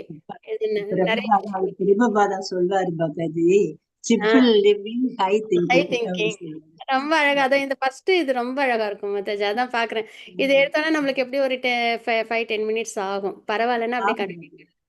ஹரே கிருஷ்ணா. ஸோ எளிமையான வாழ்க்கை உயர்ந்த சிந்தனை இதுதான் நம்ம வந்து பார்க்குறோம். சரிங்களா? பூர்ணமான வளர்ச்சியின் கீழ்நிலையில் உள்ள உயிரினங்கள் தங்களுக்கு தேவையான அளவை விட அதிகமாக உண்பதோ அல்லது சேகரிப்பதோ இல்லை. அதுதான் இங்க எக்ஸாம்பிள் குடுத்துருக்காங்க பாருங்க பிரபுபாதா ரொம்ப அழகா. ஒரு மூட்டை அரிசிய நம்ம போய் வெளியில வச்சோம்னு வச்சுக்கோங்களேன். ஒரு மூட்டை வேணாம். கொஞ்சம். அப்படி வச்சோம்னு வச்சுக்கோங்க வெளியில. அழகா கட்டி, ஒரு நல்ல ஒரு பேக்குடா. சரிங்களா? அத வந்து ஒரு குருவி எடுத்துட்டு போச்சுன்னா என்ன பண்ணும்? அதுக்கு எவ்வளோ வேணுமோ அவ்வளோதான் எடுக்கும். கரெக்ட்டா? அதோட அ குருவியோட அந்த இது பீக்கு. அதுக்கு எவ்வளோ வேணுமோ அவ்வளோ எடுத்துட்டு நிம்மதியா போயிடும். சரி அப்படின்ட்டு. நமக்கு இன்னைக்கு சாப்பாடு கிடைச்சதுன்னு. வேணா இன்னொரு தடவ கூட வந்து எடுத்துட்டு போகும். அவ்வளோதான். ஆனா, இதே ஒரு மனுஷன் என்ன பண்ணுவான்? மூட்டையே எடுத்துட்டு போவான். எனக்கு வேணும், எனக்கே நாளைக்கு வேணும், என் பிள்ளைங்களுக்கு வேணும் அப்படின்னு சொல்லிட்டு என்ன பண்ணிடுவான்? எல்லாத்தையும் எடுத்துட்டு போயிடுவான் மனுஷன். இல்லையா? ஸோ அதுதான். அதுதான் இங்க அழகா சொல்றாங்க பாருங்க. விலங்குகள் பொதுவாக பொருளாதார பிரச்சனையோ அல்லது அத்தியாவசிய பொருட்களுக்கான பற்றாக்குறையோ ஏற்பட்டதில்லை. என்னைக்காவது வந்துட்டு அனிமல்ஸோ, பேர்ட்ஸோ பரபரப்பா இருந்திருக்கா? எனக்கு இன்னைக்கு சாப்பாடு கிடைக்குமான்னு தெரியல. எனக்கு இன்னும் ஒரு வாரம், 1 மாசத்துக்கு நான் சேர்த்து வச்சுக்கணும். அந்த மாதிரிலாம் ஏதாவது ஒரு ஆங்ஸைட்டி இருக்கான்னா கிடையாது. ஆனா வந்துட்டு மனுஷங்க கிட்ட பார்த்தீங்கன்னா, எப்பயும் ஒரு ஆங்ஸைட்டி இருக்கும். எல்லாத்தையும் சேர்த்து வச்சிரணும். எல்லாத்தையும் நம்ம வந்துட்டு பத்திரப்படுத்தி வச்சிரணும். அப்படின்னு சொல்லிட்டு நெறையா அந்த எண்ணம் இருக்கும் இல்லையா? அதுதான் இங்க வந்து பிரபுபாதா சொல்றாங்க. ஒரு பொது இடத்தில் ஒரு மூட்டை அரிசி வைக்கப்பட்டால், பறவைகள் வந்து அதில் சில தானியங்களை மட்டும் கொத்தி தின்றுவிட்டு பறந்து சென்றுவிடும். ஆனால் மனிதனோ அந்த மூட்டை முழுவதையும் எடுத்து சென்று விடுவான். கரெக்ட்டு தானா? நம்ம நிதர்சனமா பார்க்குறோமா? இது இது வந்து என்னன்னா ரொம்ப பெரிய சிரமம். என்ன அப்டின்னா, மத்தவங்களுக்கு கிடைக்க வேண்டியத கிடைக்க விடாம பண்றோம். ஒரு சுயநலத்தோட உச்சக்கட்டம். யார் எப்டி போனா எனக்கு என்ன? நான் நல்லா இருந்தா சரி. அப்டி இருக்கக்கூடாது இல்லையா? ரொம்ப ஒரு ஸ்ட்ராங்கான ஒரு ஸ்டேட்மெண்ட். நம்மள விட தாழ்ந்த உயிரினங்கள் தான். ஆனா, அந்த அனிமல்ஸ் ஒரு யானை பாருங்க. அது பாட்டுக்கு அது காட்டுல சுத்தும். அதுக்கு தேவையானத பகவான் குடுக்குறார். ஏன்னா இது நம்பிக்கை இல்லாதது தான். பகவான் மேல, இயற்கை மேல நம்பிக்கை இல்லாததுனால தான் நம்ம என்ன பண்றோம்? அதிகமா எல்லாத்தையும் தேடி தேடி போறோம். சரிங்களா? அதுக்காக லேசியா இருக்கணுன்றது கிடையாது. இதுக்கும் இன்னொரு ஸ்டோரி இருக்கு. ஒரு ஒரு ஒரு காட்டுல வந்துட்டு ஒரு வேடுவன் வந்துட்டு இருப்பாங்க. அப்ப வந்து அங்க வந்து ஒரு நரி வந்து ஊனமுற்ற நரி வந்து அங்க வந்து இருக்கும். சரிங்களா? அதால நவுர முடியாது. அப்ப வந்து என்ன பண்ணுவாங்கன்னா, ஒரு சிங்கம் வரும். உடனே வேடுவன் ஏறி மரத்து மேல உட்காந்துப்பாங்க பயந்துகிட்டு. சிங்கம் வருதே என்ன பண்ணிடுமோன்னு. அப்ப அந்த சிங்கம் என்ன பண்ணும்னா, கொஞ்சோண்டு அதோட சாப்பாட்டோட இரைய வந்து அந்த நரிக்கு குடுத்துட்டு போகும். இத வந்து வேடுவன் பார்த்துட்டு ஆச்சரியப்படுவாங்க. பொதுவா சிங்கம் என்ன பண்ணணும்? அந்த நரிய வந்து சாப்பிட்டு போயிருக்கணும். ஆனா அது என்ன பண்ணுது? அந்த நரிக்கு குடுத்துட்டு போகுது. அடுத்த நாளும் வந்து பார்க்குறாங்க. என்னதான் நடக்குது பார்க்கலான்னு. அடுத்த நாள் அதே மாரி அந்த சிங்கம் வந்து அத சாப்பிட்டு மிச்சம் இரைய வந்து அந்த நரிக்கு குடுத்துட்டு போகும். உடனே இத பார்த்தோனே அந்த வேடுவன் நெனச்சுப்பாங்க, ஆஹா! ஆ இறைவனோட படைப்புல எவ்ளோ அழகா வந்துட்டு ஒரு உயிரினத்துக்கு வந்து சாப்பாடு வந்து ஈஸியா கிடைக்குது. நான் ஏன் வேட்டையாடணும்? நானும் போய் என்னோட வீட்ல இருந்துக்கிறேன். யாராவது எனக்கு கொண்டு வந்து உணவு குடுப்பாங்க அப்படின்னு சொல்லிட்டு போய் வீட்ல படுத்து தூங்கிடுவாரு. 1 நாள் ஆகும். யாரும் வரமாட்டாங்க. 2வது நாள் ஆகும். யாரும் வரமாட்டாங்க. 3வது நாள் பசி ரொம்ப அவங்கள வந்து படுத்திடும். உடனே போய் அங்க உள்ள ஒரு குருமார்ட்ட போய் கேட்பாங்க. இந்த மாரி வந்து நான் காட்டுல பார்த்தேன் ஒரு விஷயத்த. இந்த மாரி வந்து ஒரு சிங்கம் இருந்தது, ஒரு நரி இருந்தது. இந்த மாரிலாம் நடந்துச்சுன்ட்டு. உடனே அவர் சொன்னாரு, "அங்க 2 அனிமல் நீ பார்த்தல்ல, ஒண்ணு வந்து நடக்கவே முடியாது. அது வந்து ஊனமுற்றிருந்தது. இன்னொன்னு வந்து ஆரோக்கியமா இருந்தது. ஆரோக்கியமா இருந்த விலங்கு என்ன பண்ணுச்சு? ஊனமுற்று இருந்த விலங்குக்கு உதவி பண்ணுச்சு. உனக்கு ஏதாவது உடம்புல குறை இருக்கா? இல்ல. நீ என்ன பண்ணணும்? நீ உழைச்சு உனக்கு அதுல வர வருமானத்துல யாருக்கு சிரமமா இருக்காங்களோ, அவங்களுக்கு நீ உதவி பண்ணணும். அதுதானே உனக்கான லெசனு. நீ ஏன் நரிய பார்த்து உன்னோட கம்பேர் பண்ணிக்கிட்ட? அப்படின்னு சொல்லி அவங்க வந்து அந்த ஞானத்த குடுப்பாங்க. சரிங்களா? ஸோ அந்த மாரி இங்க வந்து இப்போ மத்த அனிமல்ஸ்க்குலாம் பகவான் வந்து உணவு குடுக்குறாங்க. அப்ப நமக்கு குடுத்துருவாங்களா? அப்படின்னா, தேவையான அளவு. அதாவது என்னன்னா, அதிகப்படியா செய்யாம, மிதமானதா நமக்கு என்ன தேவையோ, போகும்போது எதுவுமே நம்மளோடது இல்ல. அந்த எண்ணத்தோட இருக்கிற வரைக்கும் இருக்கிறதுல அமைதியா சந்தோஷமா ஏத்துக்கிட்டு வாழறது. சரிங்களா? அதுதான் என்னன்னா எளிமையான வாழ்க்கை அப்படின்றது. அப்போ நம்ம அந்த சிந்தனைய எதுல நம்ம கொண்டு வரணும்னா, உயர்ந்த விஷயத்துல நம்ம சிந்தனைய கொண்டு வரணும். எங்க கொண்டு வரணும்? எப்ப பார்த்தாலும் எனக்கு வாழ்க்கையில இது வேணும், அது வேணும், அது வேணும், இது வேணும். அதுல வேண்டாம் சிந்தனை. பகவான் நாமரூப குணநிலைகள நம்ம சிந்தனைய கொண்டு வரணும். ஆனா வாழ்க்கைக்கு நம்மளுக்கு எவ்வளோ தேவையோ, அந்த ஒரு எளிமையான வாழ்க்கைய நம்ம வாழணும். அதுதான் பிரபுபாதர் சொல்றாங்க. அப்ப ஒருத்தவங்களுக்கு வாழ்க்கையில என்ன வேணும்? இன்பமா, அமைதியா, சந்தோஷமா வாழணும்னா, ஒரு சிறு நிலம், ஒரு பசுமாடு, ஒரு கோயில். சரிங்களா? இவ்வளவு இருந்தா போதும். அதாவது இறைவனின் ஏற்பாட்டின்படி, உலகில் எந்த பகுதியில் இருந்தாலும் ஒருவரிடம் சிறிது நிலமும், ஒரு பால் கறக்கும் பசுவும் இருந்தால், அவர் மிகவும் அமைதியான வாழ்க்கை வாழ முடியும். அப்படின்றத நம்ம இங்க பார்க்கிறோம். சரிங்களா? இதுதான். அப்போ அந்த காலத்துல அப்படிதான் இருந்தாங்க இல்லையா? ஒருத்தவங்க இருப்பாங்க, அவங்களுக்குன்னு ஒரு வீடு இருக்கும், அவங்களுக்குன்னு கொஞ்சம் நிலம் இருக்கும், பசுமாடு இருக்கும்.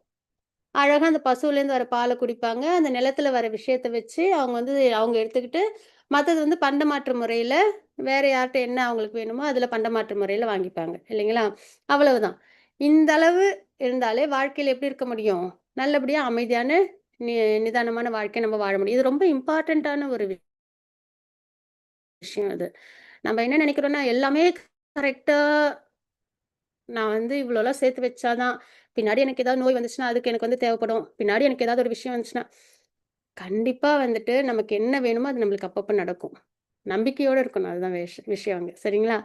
அப்ப இவ்வளவு ஒரு நிலம், பால் கறக்கிற பசு, ஒரு வீடு, அதுக்கப்புறம் ஒரு கோயில். இந்த அளவு இருந்தது ஒரு இடத்துல அப்படின்னாலே, அதுவே அமைதியான வாழ்க்கைக்கு அ இதுவா இருக்கும், சாதகமா இருக்கும். பிழைப்பதற்காக மனிதன் ஓரிடத்திலிருந்து மற்றொரு இடத்திற்கு செல்ல வேண்டிய அவசியம் இல்லை அப்படின்றதையும் நம்ம இங்க பார்க்குறோம். ஆனா, இங்க நம்ம என்ன பண்ணிடுறோம், ஏதோ இந்த இடத்துல நம்மளுக்கு இதெல்லாம் கிடைக்காது, அதனால அங்க போனா கிடைக்குமாக்கும் அப்படின்னு சொல்லிட்டு வேற இடத்துக்கு நம்ம இடம்பெயர்ந்து போயிடுறோம். சரிங்களா? சகஜமா இப்ப அதுதான் நம்ம பண்ணிட்டு இருக்கோம் வாழ்க்கையில. ஹரே கிருஷ்ணா. அது எல்லா பொருளாதார பிரச்சனைகளையும் தீர்த்துவிடும் அப்படின்னு நம்ம நினைக்கிறோம்.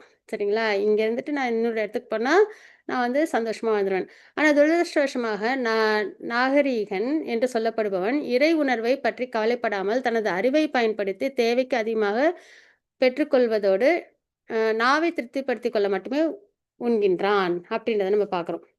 பகவான் நமக்கு அறிவை எதுக்கு குடுத்தாங்க அப்படின்னா, நல்லபடியா கிரந்தங்கள வாசிச்சுக்கோ, பக்தி பண்ணு, என்கிட்ட வா அப்படின்றதுக்காக நமக்கு அறிவு குடுத்தாங்க பகவான். மத்த ஸ்பீஷீஸ்க்குலாம் அது கிடையாது.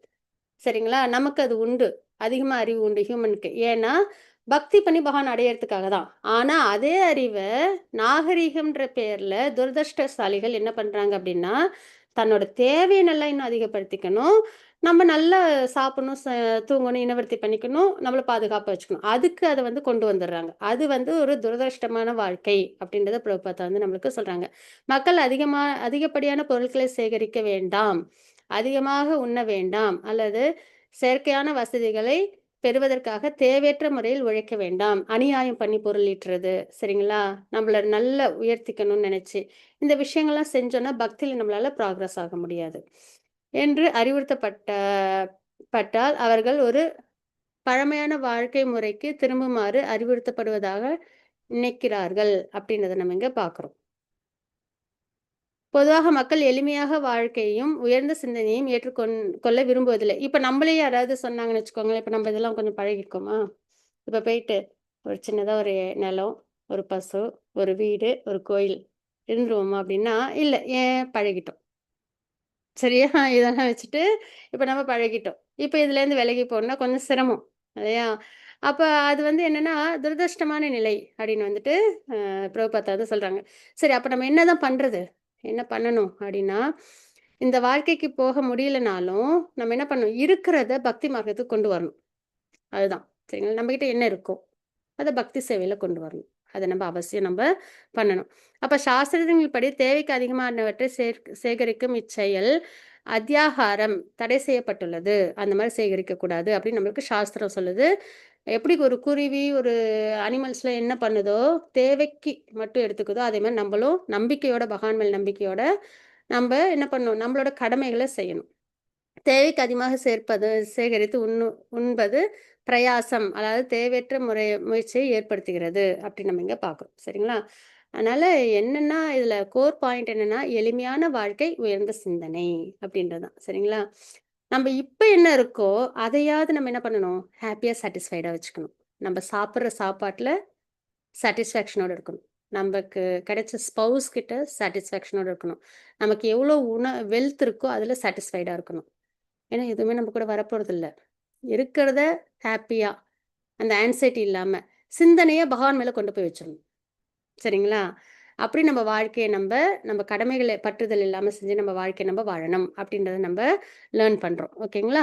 இது வரைக்கும் நம்ம இன்னைக்கு பார்த்துருக்குறோம். அடுத்த கிளாஸில் வெட்னஸ்டே அன்னைக்கு நம்ம மதம் அப்படின்றத நம்ம பார்க்கலாம். ஹரே கிருஷ்ணா. வாஞ்சா கல்பதருபஷ்ய கிருபா சிந்துபைய வச்ச பதிதானாம் பாவனேபியோ வைஷ்ணவியோ நம்ம அனந்த கோடி வைஷ்ணவத்துக்கு ஜெய், ஸ்ரீல பிரபாத்க்கு ஜெய். ஹரே கிருஷ்ணா. பிரணாம்ஸ் எல்லாருக்கும். யாருக்கும் எது ரியலைசேஷன் ஷேரிங்ஸ் இருந்ததுன்னு அவசியம் சொல்லணும்.